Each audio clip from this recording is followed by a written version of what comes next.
Saudações fraternais a todos e que a paz do Mestre Jesus esteja conosco hoje e sempre. Que os amigos espirituais nos amparem e nos auxiliem a ampliar o nosso entendimento e a nossa compreensão do Evangelho do Cristo em nossos estudos de hoje.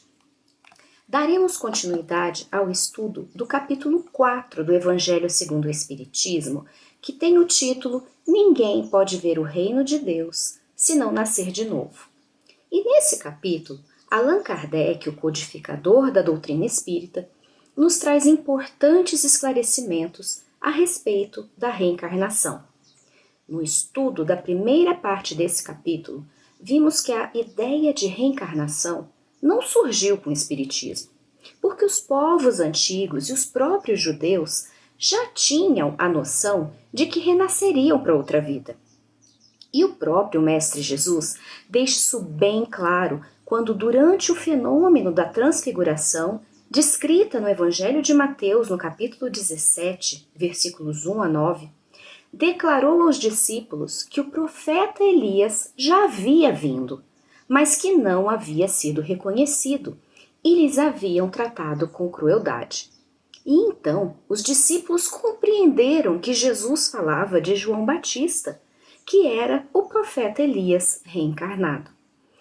Vimos também, no estudo da primeira parte, que a reencarnação é uma lei natural, divina, que se diferencia do conceito de ressurreição. A ressurreição, conforme compreendida por algumas religiões, implica no retorno à vida no mesmo corpo. Ora, sabemos que isso não é possível, pois após a morte física, o nosso corpo material se decompõe. Por isso, a reencarnação é compreendida por nós como retorno à vida material, mas em um novo corpo. Também podemos compreender, quando estudamos a primeira parte desse capítulo, que a finalidade da reencarnação é nada mais do que o progresso do espírito. Deus, que é bom e justo, cria todos os espíritos iguais, simples e ignorantes. E a cada reencarnação, fazendo uso do nosso livre-arbítrio, vamos aprendendo e vamos nos aperfeiçoando. E assim, de reencarnação em encarnação, vamos acumulando experiências, sabedoria, vamos passando por provas, até que chegamos à perfeição, ou seja, até que alcançamos o estágio de espíritos puros para o qual fomos destinados desde o momento da criação. E quando então passamos a ser verdadeiramente felizes. Esse é o sentido da frase de Jesus: ninguém pode ver o reino de Deus, ou seja, ninguém pode habitar os mundos felizes e ditosos e desfrutar da felicidade eterna para a qual Deus, nosso Pai, nos criou, se não nascer de novo. Ou seja, se não evoluir, se não se aperfeiçoar através das sucessivas oportunidades de reencarnação que nos são oferecidas por Deus. Quanto mais rápido progredirmos, mais cedo entraremos no reino dos céus. Portanto, o número de encarnações que teremos depende de nós, das escolhas que fazemos, do bom uso que damos a nossas existências. Fazendo uma comparação, as nossas existências na Terra são semelhantes aos nossos anos de estudo na escola. Quando o aluno é aplicado, dedicado, estudioso, aprende mais fácil, mais rapidamente as lições. Faz a prova que testa suas habilidades, seus conhecimentos, suas aptidões. E se o mestre verifica que realmente está preparado, o aluno é então promovido a um grau mais elevado e vai assim progredindo de série em série, de ano em ano, até a sua graduação. Porém, o contrário acontece quando o aluno é preguiçoso, não se empenha, não tem vontade de aprender, não faz as lições. E aí, ao chegarem às provas, ele falha, pois não adquiriu as habilidades e competências necessárias. Esse aluno, então, repete de ano. Fica no mesmo lugar, no mesmo estágio evolutivo. e levará mais tempo na sua jornada até conseguir obter a sua graduação e se formar. Agora, vamos imaginar uma escola onde houvesse apenas um único ano letivo, uma única série. E que nesse único ano nós tivéssemos que aprender tudo, sair do zero, aprender a ler, a escrever, compreender tudo sobre geografia, matemática, ciências. Imaginem ter que aprender tudo isso em um único ano.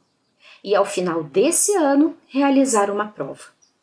E essa única prova diria se você passou e foi aceito junto aos felizes graduados ou se foi reprovado e nunca mais terá outra chance de estudar ou mesmo de refazer a prova, sendo impedido de entrar novamente na escola para todo o sempre. É exatamente essa afirmação que fazem aqueles que negam a reencarnação, que acreditam que temos apenas uma existência e que ao final dessa vida seremos julgados e seremos destinados ao céu ou então banidos para o inferno por toda a eternidade, sem jamais recebermos outra chance para fazer certo, sem jamais podermos tentar novamente. Será que Deus seria assim tão cruel com seus filhos? Se nós, que somos imperfeitos, damos inúmeras chances aos nossos filhos que erram, depois acertam, erram novamente, porque sabemos que isso é parte do aprendizado deles, é parte da vida. Então, por que Deus, que é bom, é justo e é perfeito e acima de tudo nos ama, seria pior para conosco do que nós, que somos imperfeitos, somos para os nossos filhos? Isso não teria nenhum sentido. Deus tem por nós um nível de amor tão sublime que foge até mesmo à nossa compreensão.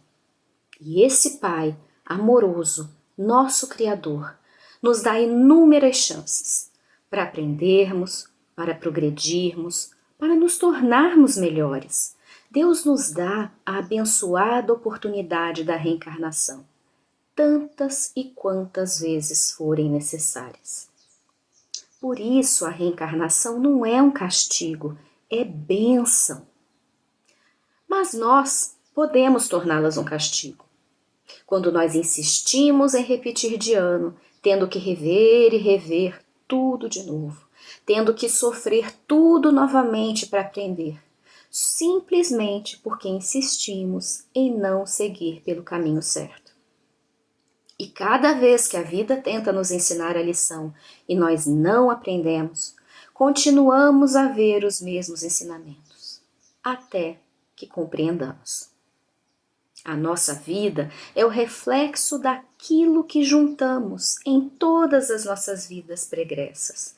É a soma e o resultado de tudo que fizemos até o momento presente.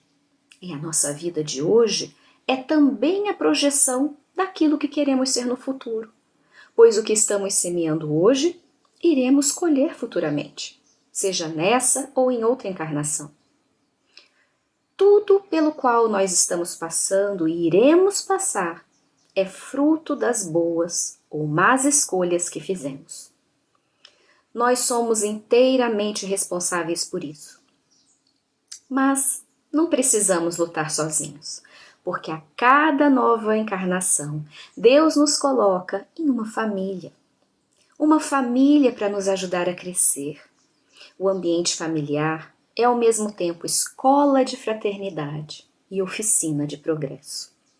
É no seio da família que as pessoas interagem umas com as outras, estabelecem relações entre si, estreitam os laços de afeição, aprendem a amar e a perdoar, progridem gradativamente, juntas. E os laços de família não se rompem com a morte do corpo físico. Os espíritos continuam a se buscar uns aos outros, pois o que nos torna familiares e nos faz buscar uns aos outros através das sucessivas reencarnações, contribuindo para a aproximação uns dos outros, para nascer nessa ou naquela família, é o que chamamos afinidade. É essa afinidade, essa comunhão de pensamentos, de ideias, a simpatia que os espíritos construíram entre si ao longo das vidas passadas é que nos atrai uns para os outros. Às vezes encarnamos nesse mundo como pais, tios, ora como filhos, netos. Porém, quando estamos na pátria espiritual, entre uma encarnação e outra, somos todos irmãos. Por isso, na vida espiritual, não temos inúmeros maridos de múltiplas existências passadas ou incontáveis filhos e esposas das vidas pregressas. Na vida espiritual, somos todos irmãos, filhos do mesmo Pai eterno. O que nos une no céu como família são os laços de espírito e não os laços da carne. Duas pessoas que se uniram na terra, não pela afinidade ou pelo amor, mas puramente por interesses materiais, logicamente não estarão unidos entre si quando retornarem à pátria espiritual, porque ao se romperem os laços da carne com a morte do corpo, não há entre eles laços espirituais para mantê-los juntos. E por não haver afinidade entre eles se separam no céu.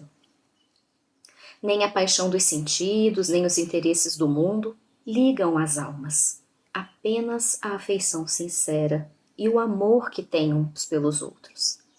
Por isso, quando os espíritos possuem fortes laços de amizade, frequentemente reencarnam juntos, em uma mesma família ou próximos, para juntos continuarem seu progresso. Por vezes, existe na família uma pessoa que não parece ter afinidade com os demais, chegando até ser antipática em relação aos demais membros da família.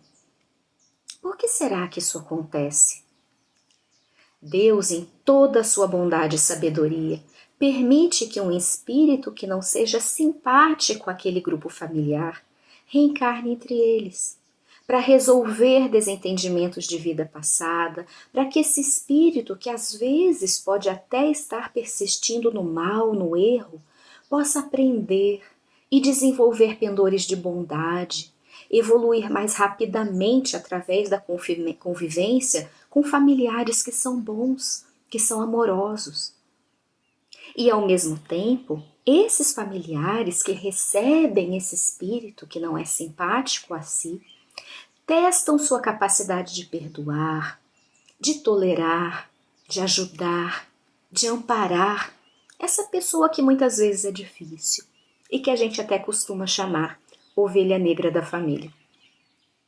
Dentro de nossa família, por isso devemos fazer o possível para superar malquerenças, desavenças, desentendimentos, para que esses problemas não se arrastem através das vidas futuras, pois Deus quer que todos nós aprendamos a amar e a perdoar uns aos outros. Deus nos cercou dos espíritos de que precisávamos para aprender a lição que nos comprometemos em aprender. Ninguém nasce em família errada. Todos nós estamos exatamente onde precisamos estar. Seja para resolver pendências, seja para perdoar, seja para aprender a amar. E quando desencarnarmos, formos para a vida espiritual, formaremos grupos entrelaçados pela afeição, pela simpatia, pela semelhança das inclinações. E poderemos desfrutar, sim, da alegria de estarmos novamente juntos daqueles entes queridos que partiram antes de nós. Assim como viajantes que se ausentaram por um tempo e depois retornaram ao lar para reencontrar e rever seus entes queridos, cheios de experiências e vivências para contar. E então, quando for novamente chegado o momento de reencarnar para uma nova existência, alguns familiares virão antes, outros um pouco depois, ou todos juntos, e outros ainda permanecerão no plano espiritual, porém ligados a nós em pensamento e pelo coração. E eles se tornarão nossos espíritos protetores e nos ajudarão em nossa jornada, velando por nós, como anjos da guarda, espíritos amigos a nos amparar. E assim, alternando vidas no corpo material e vidas em espírito, as famílias trabalham juntas para o adiantamento de todos. Após cada existência, todos terão avançado um passo a mais em direção ao reino de Deus e estaremos um passo mais perto da completa e verdadeira felicidade. Os mais evoluídos entre nós auxiliam aqueles que estão mais atrás, muitas vezes desacelerando o seu próprio avanço para socorrer aquele que precisa de ajuda no caminho. Tal é o amor e os laços espirituais que nos estreitam mais e mais a cada reencarnação. Ninguém pode ver o reino de Deus se não nascer de novo, afirmou Jesus. Então, que nessa vida e em todas as que virão, saibamos aproveitar cada segundo para progredirmos um passo a mais em direção a Deus e que, amparados pelo Mestre Jesus, nosso irmão maior, e sustentados por toda a nossa família espiritual, esteja ela na terra ou no céu, possamos seguir firmes, observando sempre os ensinamentos do Cristo, para errarmos menos e chegarmos mais longe. E assim, concluímos o estudo desse capítulo do Evangelho segundo o Espiritismo. Que Deus nos abençoe a todos, que os bons espíritos nos auxiliem em nossa caminhada, nos intuindo, nos orientando, nos ajudando a colocar em nossa prática diária todos os ensinamentos aprendidos, porque só assim poderemos nos tornar a cada dia pessoas melhores. Que Jesus, nosso mestre e irmão querido, permaneça em nossos pensamentos e em nossos corações, hoje e sempre. Fiquem com Deus.